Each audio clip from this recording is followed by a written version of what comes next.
Hello friends, this is Dr. Francis Miles.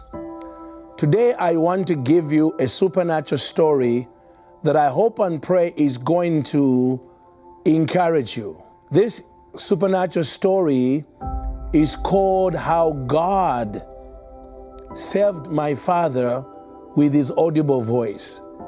And the reason I really felt led of the Lord to tell it is because somebody out there is believing God for loved ones to come in the kingdom, especially the ones that look like they have no time for God.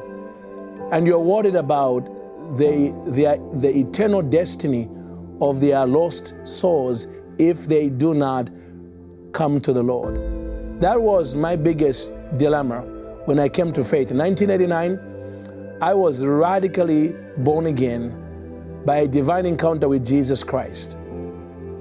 I fell in love with Jesus. I went head over heels in love with Jesus. I used to hate church. My father was a staunch Roman Catholic. He would beat me into church. I was afraid more of the road than my desire to go to church, and I couldn't wait for it to be over. So I could not believe how hungry I suddenly became for the church. At every prayer meeting, I wanted to be there. If you just said church, I'm running. There was so much passion to be wherever I thought I would get more of Jesus. In my excitement, I went to see my dad. At that time, my dad was living in a village about 4 hours by bus from me. So I got on a bus, and I could not wait to tell my dad, I am born again. I love Jesus. I'm serving God. And I thought, my God, I gave him this news. He's going to be shouting and getting excited.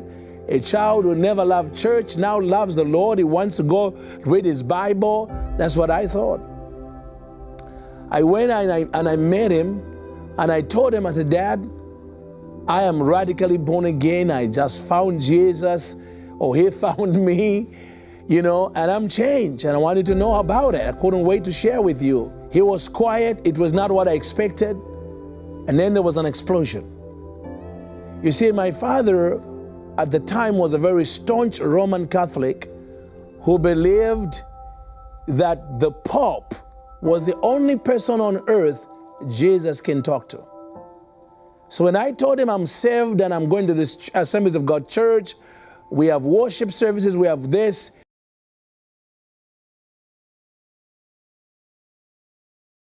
All he heard was, I've left the papacy.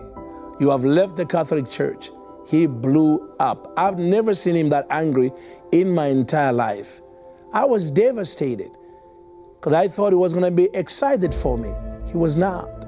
He was disappointed in me, embarrassed. He said to me, what did I do wrong? What's wrong with the Catholic Church? Why do you need this? And it got so bad, he denounced me from being his son. He told me, if you don't recant, I never want to see you again. My mother is crying in the background. She's begging. She's caught between the two men she loves, her son and her husband. But I had found Jesus to such a degree, I was willing to give up my father for him. So that's what I did. I cried my whole way on the bus going back.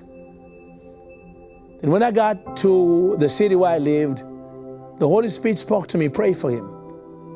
I said, what? He said, pray for him. So every week I prayed. I was on my knees. I bruised my knees for the salvation of that man, for my father to come to faith. About a year went from the time he denounced me from being his son. Then one day I went into my office at the accounting firm where I was working, and lo and behold, who do I see? Waiting for me at the door to the office was my dad. When I saw him, I panicked because I'm thinking my mother must be dead, because I know my dad. He was a very proud man, very difficult to change when he makes up his mind. So I'm thinking the only thing that can make this man come and see me, my mother is dead. So I started crying. I said, what's wrong with mom? That's what I said. Is she dead? He said, why would you think that? I said, what are you doing here? That was very awkward, but that's what I said. He said, well, can we sit down in the office? I want to talk to you. And here comes the story. He says to me, my son, I've come here because I want to find the God you found. I almost fell off my chair. I said, what? You Want to find the God I found? What happened? He said, well, it began about 2 weeks ago.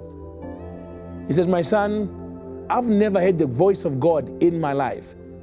I know God as a concept. Yes, I believed. I went to whatever I got from the Catholic Church. I believe that's all there was. But I never thought God talks to people today, let alone me. He said I was doing my normal routine of praying through the rosary. My father would pray through the rosary, the 66 beads that are in the rosary. He knew every chanting of every bead. And so he would do that once a day. And so he began to do it in his bedroom. He knelt down and began to say, Hail Mary. As soon as he said Hail Mary, he said he heard a loud, audible voice. And the voice called my father by middle name. He never wanted anybody to call him by that name, including my mother. So all of us knew we never called our dad by his middle name unless you wanted to get in trouble. But God chose to use that name. He called him by his Middle African name and said to these words, I am the way, the truth, and the life. That's not the way they worship me. Ask me how. He panicked. He had never heard this kind of voice before. He stopped, he dropped the rosary, bolted, he told me, out of the bedroom because he thought he was losing his mind. So the following day, he decided, I'm going to pray in another bedroom. He kind of thought maybe there was witchcraft in the other bedroom. So I need to change rooms. If I change rooms, this voice surely can come back a second day. So he went to another bedroom and he knelt down to begin to pray. As soon as he said, Hail Mary, same name, same voice. I am the way, the truth, and the life. That's not the way they worship me. Ask me how. My father, he said, I dropped the rosary again, son. I was terrified. At this point, he said, I thought I'm losing my mind. I thought there's some people is really praying, some witches are really praying some amazing voodoo or some things on me. That's what he thought. So for 2 days, he never touched the rosary because which was a big deal because he was attached to that rosary. He had to pray it every day. But for 2 days, he was terrified of the voice. So finally, the third time, he told me, Francis, I thought surely if I stay in the sitting room where everybody, there's no way this voice is going to find me there. So he goes on the sitting room, and then he opens the door so he can see people on the outside. He thinks, he put all the things he could put in together. He thought this voice would be terrified of all the people looking through and all the noise outside. So that's what he did. He knelt down and he began again. Hail Mary, Mother of God, and the voice came. Now this time, the voice called him by his English name. Daniel, I am the way, the truth, and the life. That's not the way to worship me. Ask me how. He said to me, son, at that moment, like little Samuel, who kept going to Eli, thinking Eli was calling him when it was actually the audible voice of the living God of the Bible.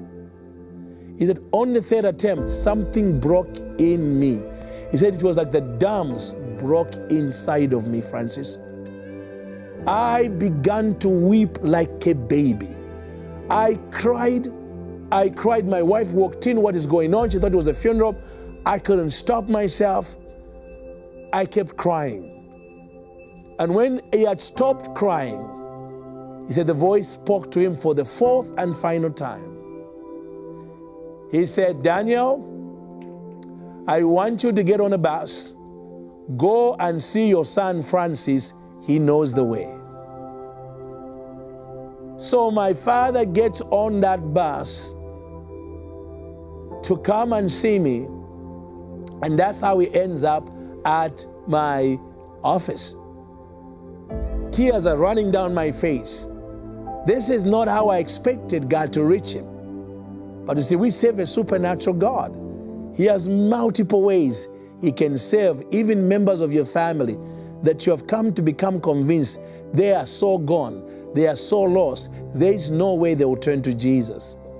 Or you know what? God is saying, watch me. My father tells me, Francis, this is why I'm here. The Lord told me you know the way. So guess what?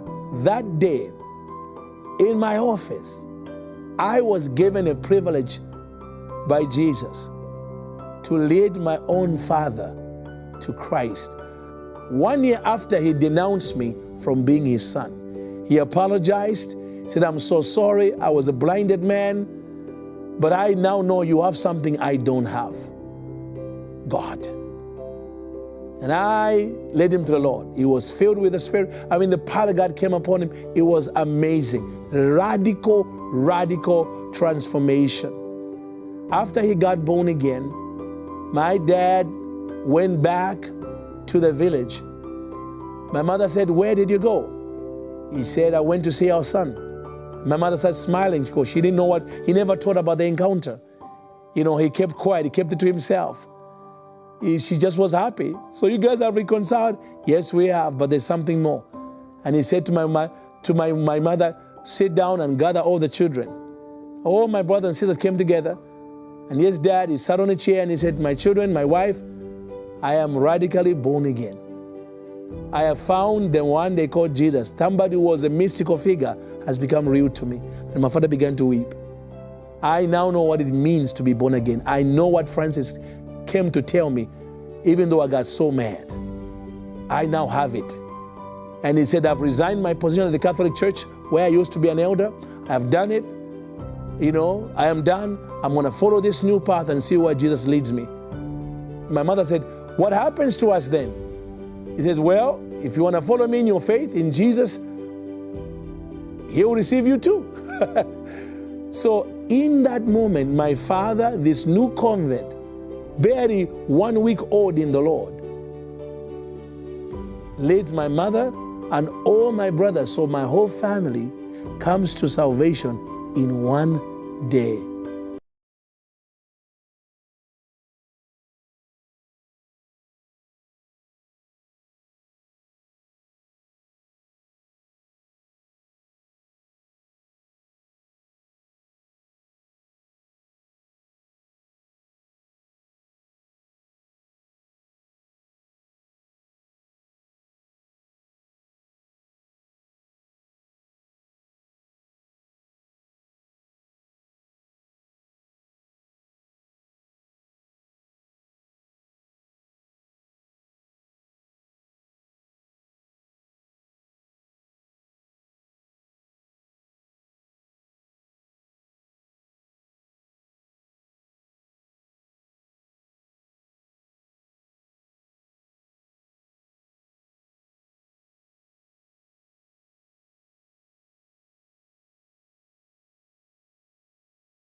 I want to encourage you out there not to give up on your family. Don't give up on your loved ones. Keep praying. Keep believing God.